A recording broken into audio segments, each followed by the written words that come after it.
ছেলেটা প্রতিদিন তোর পানে তাকাই কেন? আমি জানি না ও আমার পানে কেন তাকায়। আমি 2 বছর ধরে দেখছি ওর হাতে যতই কাজ থাকুক সমস্ত কাজ ফেলে রেখে যতক্ষণ পর্যন্ত ওর চোখের আড়াল না হই আমার দিকে একইভাবে তাকিয়ে থাকে। এই বর্ষা, তাহলে কি ওই ছেলেটা তোকে ভালোবাসে? আমি জানি না, ওই ছেলেটা আজ পর্যন্ত কোনোদিন আমার সঙ্গে কথা বলেনি। এই শ্রাবণী, এত দেখছি পাগল প্রেমিক, আমি জীবনেও শুনিনি। শুধু 2 বছর দেখি গেল, কথাই বলল না। তোরা বিশ্বাস করছিস? আমি তো সত্যি কথাই বলছি, কোনোদিন ও আমার সাথে কথা বলেনি। কথা বলবে কি করি? ও তো গরিব মানুষ, তুই তো বড় লোকের মেয়ে, তোর সাথে কথা বলার মতন ও সাহস পায়নি। তুই তো কি তোর ভালোবাসার কথাটা ওকে জানাতে পারিস? হ্যাঁ, আজকে আমি জানাবো। আমি ওকে মনে মনে অনেক ভালোবেসে ফেলেছি। আজ স্কুল থেকে বাড়ি ফেরার সময় আমার মনের কথা ওকে বলবো। ঠিক আছে, স্কুল চ, যাওয়ার সময় বলিস। এই রে, তুই তো হোটেলে খেতে যাবি নি?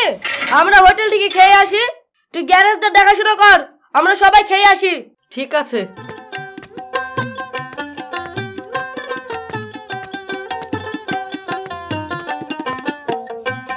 আই লাভ ইউ সোনা, আমি তোমাকে অনেক ভালোবাসি। তুই ভালোবেসেছি, আমি তোকে ভালোবাসিনি। তুই আমার সামনে থেকে সর। তোর লজ্জা থাকলে কোনোদিন তুই আমার সামনে আসবি নি। হ্যাঁ, ওই বললে হয়? তুমি চন্ডী দাস আর রজকিনীর গল্প শোনোনি? ওরা 12 বছর ধরে চেষ্টা করেছে, তারপরে কার সফল হয়েছে। আমার তো মাত্র 1 মাস হইল। আমি নুহায় জোড়া লাগাইতে পারি, আর তোমার সঙ্গে আমার জোড়া লাগাইতে পারবো না? তুমি আমাকে ঘৃণা করতে থাকো, আমি তোমাকে ভালোবাসতে থাকবো, আপন মনে জোড়া লেগে যাবে।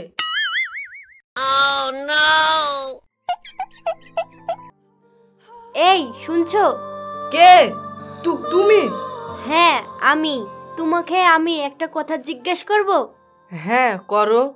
আমি 2 বছর ধরে দেখছি আমি স্কুলে যাওয়ার সময় তুমি আমার দিকে একইভাবে তাকিয়ে থাকো কেন? আমি জানি না কেন আমি তাকাই। তোমাকে দেখতে আমার খুব ভালো লাগে, তাই তোমায় আমি দেখি। তুমি পাউরুটি খাবে? এই নাও। না না, আমি খাবো না। আচ্ছা, তুমি দুপুরবেলায় শুকনো পাউরুটি খাচ্ছ কেন? তোমার বন্ধুরা সবাই হোটেলে খেতে গেল, তুমি গেলে না কেন? কি করে যাব? মালিকের রোজ 50 টাকা করে দেয়। আমি যদি হোটেলে খেতে যাই, ওখানে 30 টাকা নিয়ে নেবে। আমার আর চাল ডাল কেনার মতন পয়সা থাকবে না। আমার বাড়িতে বয়স্ক মার বোনটা অনাহারে দিন কাটাবে, তাই আমি বন্ধুদের সঙ্গে হোটেলে না গিয়ে 10 টাকা দিয়ে শুকনো পাউরুটি কিনে খাই। ও তাই, ঠিক আছে, তুমি থাকো, আমার দেরি হয়ে যাচ্ছে, আমি আসি। ডাক্তার আঙ্কেল, কখন এসেছেন? ভালো আছেন তো? হ্যাঁ ভালো আছি। তোমার আজ স্কুল থেকে ফিরতে এত লেট কেন? আমি বান্ধবীর বাড়িতে গিয়েছিলাম তো, এই জন্যই একটু লেট হয়ে গেল। ও ঠিক আছে, তুমি তাড়াতাড়ি ফ্রেশ হয়ে নাও, তোমার বিয়ের সম্বন্ধ এসেছে। ঠিক আছে, আমি আসছি। কি বলবো ভাই, আমার একমাত্র মা মরা মেয়ে আমি অনেক যত্ন সহকারে মানুষ করেছি। আমি জীবনে কোনো কিছুর অভাব হতে দিইনি। ভাই, আপনার মেয়ে আমার বাড়িতে গেলে আপনার মেয়েকে আমি নিজের মেয়ের মতনই দেখাশোনা করব। এই তো বর্ষা চলে এসেছে। বর্ষা, তুমি বসো।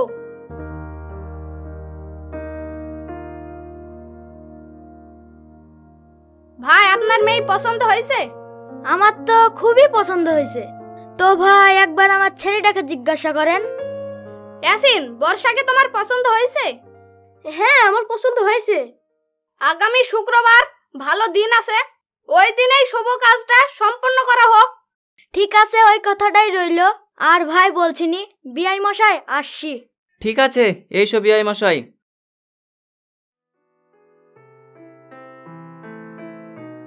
বর্ষা, মন খারাপ করে বসে কেন?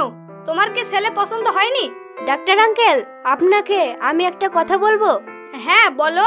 আমি তো তোমার সঙ্গে বন্ধুর মতোই মিশি, আমাকে সব রকম কথা বলতে পারো, কোনো সমস্যা নেই। এই দুনিয়ায় যে সব থেকে বেশি ভালোবাসে তাকে বিয়ে করা উচিত, না যার টাকা পয়সা বেশি আছে তাকে বিয়ে করা উচিত। এই কথা বলছো কেন বর্ষা? আপনি বলেন না প্লিজ, কাকে বিয়ে করা উচিত? যে তোমাকে সব থেকে বেশি ভালোবাসে তাকে বিয়ে করা উচিত। ডাক্তার আঙ্কেল, তাহলে আমাকে একটু হেল্প করেন। কি হেল্প করতে হবে? হ্যাঁ, অবশ্যই করব। আই লাভ ইউ জান, আমার কথা তাড়াতাড়ি মান। তুমি আমার কাছে যতই ঘোরো না, কোনোই লাভ হবে না। আমার বিয়ে বড় লোকের ছেলের সাথে ঠিক হয়ে গেছে। এই, তুই বড় লোক বাড়িতে বি করিস নি রে? না খাওয়ার বেগরে মর যাবি। ওরা সেই সকালবেলায় খেতে দেয়, আর দুপুরবেলা খেতে দেয়, আর সেই রাতে খেতে দেয়। আর আমার সাথে বি করবি, আজ একবার কাল একবার, আজ একবার কাল একবার, আজ একবার কাল একবার। যত পারবি শুধু খাবি আর মোটা হবি। এই খাসি, আমি হব মোটা, তোর মুখে মারবো আমি ঝাঁটা। আল্লাহ, ইয়ার পাল্লাই পড়ি, শুধু গ্যারেজ মালিকের হাতে মার খানু, ভালোবাসা আর পালু না। যাই, আজ কেউ মার খেতে হবে। গো, আমাকে কেউ বাঁচাও গো। ও আল্লাহ গো, পেটে যন্ত্রণায় মরে গেল গো, কেউ বাঁচাও গো। এই বর্ষা, তোর কি হয়েছে মা? তুই একটু দাঁড়া, আমি ডাক্তারদাকে ফোন করছি। হ্যালো ডাক্তারদা। ভাই, আমার মেয়েটিকে একটু দেখেন না, ও যন্ত্রণা ছটফট করছে। আপনি টেনশন নেন না ভাই, আমি এক্ষুনি দেখছি।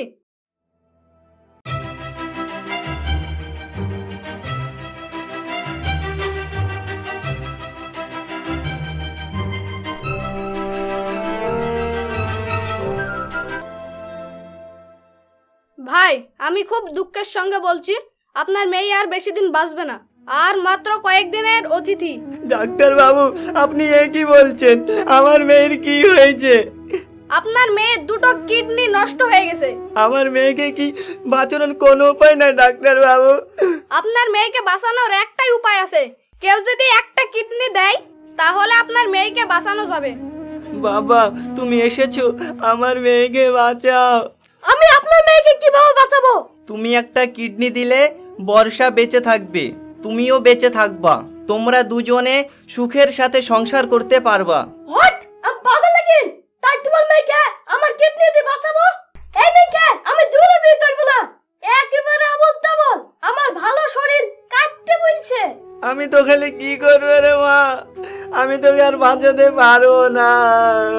তুমি আর কাঁদো না আব্বা, তোমাকে আমি একটা কথা বলছি, শোনো। কি কথা মা? আমরা পড়তে যাই, ওই স্কুলের কাছে একটা লেদ আছে, ওই লেদে একটা রিয়াজ নামে ছেলে আছে, ওকে ডেকে লাসোগা। ঠিক আছে, যাচ্ছি মা।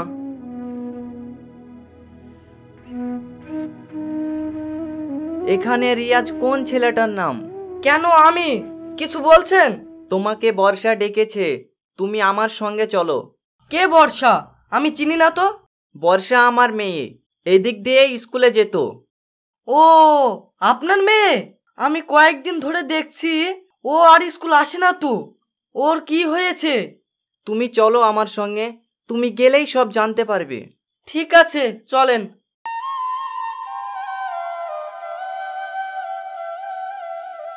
বর্ষা, তোমার কি হয়েছে? ও আর বেশি দিন বাঁচবে না। কেন? ওর দুটো কিডনি নষ্ট হয়ে গেছে। কেউ যদি বর্ষাকে কিডনি দেয়, তাহলে বাঁচবে। ঠিক আছে, তাহলে আমার দুটো কিডনি নিয়ে নাও। দুটো কিডনি লাগবে না, একটা কিডনি হলেই হবে। তাহলে আমার একটা কিডনি নিয়ে নাও, আমার কোনো অসুবিধা নেই। তাহলে তুমি বাবা একটা কিডনি দেবে, তার বিনিময়ে তুমি কি নেবে বাবা? আমার কিছুই লাগবে না। বর্ষা সুস্থ হয়ে স্কুলে যাবে, আমি দু চোখ ভরে দেখব, এটাই আমার সবচেয়ে বড় পাওয়া। এর চেয়ে আমি আর বেশি কিছু চাই না। আব্বা, আমার কিডনি নষ্ট হয়নি। এই ছেলেটা 2 বছর ধরে চাতক পাখির মতো পথ চেয়ে বসে থাকতো, শুধু একটিবার আমাকে দেখার জন্য। তাই এই ছেলেটার ভালোবাসা প্রকাশ করার জন্য আমি এই অভিনয়টা করেছি। আমিও মনে মনে এই ছেলেটিকে অনেক ভালোবেসে ফেলেছি। আর তোকে কিছু বলতে হবে না রে পাগলি, আমি সব বুঝে গেছি। পৃথিবীতে আমার চেয়ে যদি কেউ বেশি ভালোবেসে থাকে, সে হলো এই ছেলেটা।